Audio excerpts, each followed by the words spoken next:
Have you ever been playing a video game that you really enjoy and say to yourself, man, this game is awesome. I should get my friends in on this so we can all have fun together.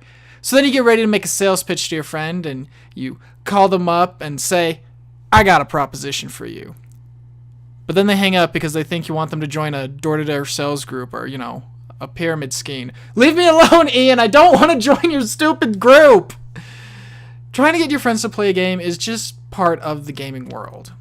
It's how we try to expand our gaming horizons or just enjoy a fun co-op game with our friends. That's actually how I got into Animal Crossing, because all my friends were playing it and telling me to get it because it was great, and so I did. I went and I got it, and I sold my soul to the Nook, and by that time, all my friends had moved on to another game, and I was stuck with millions of bells in debt, living in a tent. Instead of talking about my crippling Animal Crossing debts, I want to talk about trying to sell a video game to your friend. But then you realize that selling them on this game and this idea may be a bit harder than you imagined. For me, that game is Monster Hunter. Now, there are a few main things that I think what makes Monster Hunter difficult to sell to friends, but the main problem I think Monster Hunter has, and what I'm mostly going to talk about, is the time commitment. Most video games, in the first few hours if you're going to like it or not. Whereas for Monster Hunter, that time to figure out if you like it or not is pretty much quadrupled. I'm not even exaggerating. It's pretty much quadrupled. And that time is to figure out if you even like the game, and then way more to figure out if you really love playing Monster Hunter. I'll use me for an example. I started playing Monster Hunter back in the PSP days with Freedom Unite 2, and yes, I owned a PSP.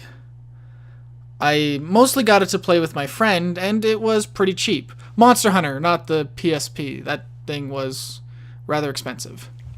We played a good amount together and got to what we assumed was far into the game when we stopped playing, just because we thought, well, that's it. There's nothing more to do. In hindsight, we were super wrong.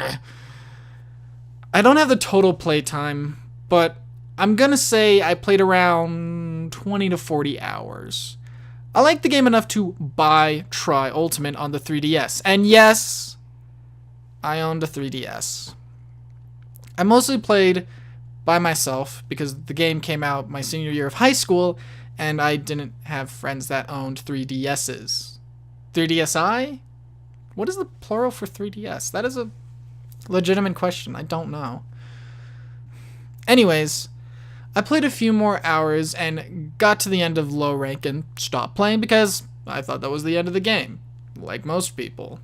It wasn't until I got into college and made friends with another student who played that I learned I hadn't even scratched the surface because there were still high rank and G rank quests. I had played 2 games around 40 hours each, so that's about 80 hours total. And all I could think of is, what do you mean I haven't even scratched the surface? Well, it wasn't until I finished playing Tri-Ultimate at around, no joke, 200 hours that it dawned on me. I freaking love Monster Hunter. But that's why I have trouble getting my friends into Monster Hunter, is because it takes around 60 hours to know if you even like playing the game. The basic gameplay of Monster Hunter is so unique, and there's so much crap to learn that it's pretty daunting, and it's really hard to know based off just the gameplay and the things to learn if you even like the game. I mean, thankfully they're trying to fix that with Monster Hunter World. They try to make it easier for new players who, didn't know how to play, and really narrowed it down and stuff, which did wonders, but it's still tough to suggest to friends to get into it. Most people could beat multiple different games in the time frame it would take to learn to even like Monster Hunter. Or they could have used that time to learn a new skill like playing an instrument or learning how to dance, and oh god, it's dawning on me how much time I've spent playing video games. Oh, jeez. 200 hours. I could have learned something helpful within 200 hours. This is bullcrap. But anyway, to get back to the point, Monster Hunter is a very unique game that I really love. Despite spending so many hours of it, I don't regret that time. The only problem is it took 2 games and over 60 hours before I even knew I liked the game. And because of that, I think Monster Hunter is one of the hardest games to sell to friends. Anyway, that's just kind of all I wanted to say with this video. Thanks for watching. What is a game that you find really hard to sell to your friends? Also, shoutouts to all the PSP hunters out there, and also shoutouts to the people who actually owned a PSP, because that system was different. Oof. God, all this talking about PSPs is really gonna hint how old I am. Ugh.